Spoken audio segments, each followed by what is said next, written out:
Hi again. Sorry, my max video limit was set to 5 minutes for some reason, and I wasn't able to figure out how to make it longer, so the video got cut off at 5 minutes.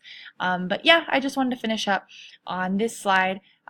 Continuing on what I was saying before, I would ask students to just find the double, and then they would identify it, and then I would ask them to add them together, and then add one more, and then they put all the pieces together, and then get the total here. And then we would move on to our interactive game.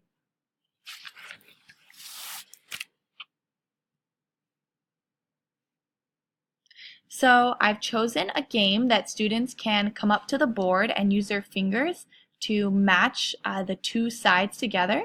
And so what students will do is I'll draw a student's name from the popsicle sticks, and they can come up here and pick a flashcard on the left that they are comfortable with. So for example, let's say that they pick 2 plus 2 plus 1. I would ask the student to walk us through their strategy, and so I would have them read it out loud, and they would say 2 plus 2 equals 4, 4 plus 1 equals 5.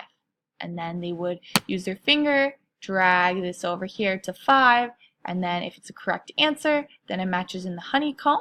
However, if it is not a correct answer, then they just split apart. And then I would give them another chance.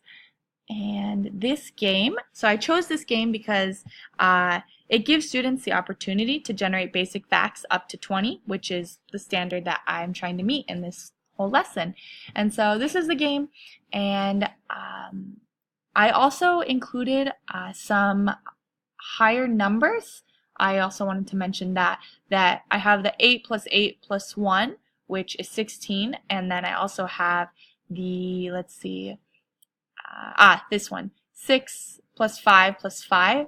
The double is not immediately apparent because it's not at the beginning of the equation, and so students might take another minute to kind of try and find the double. And so that was just another way that I decided to differentiate, is just using bigger numbers and then sort of reordering this fact right here.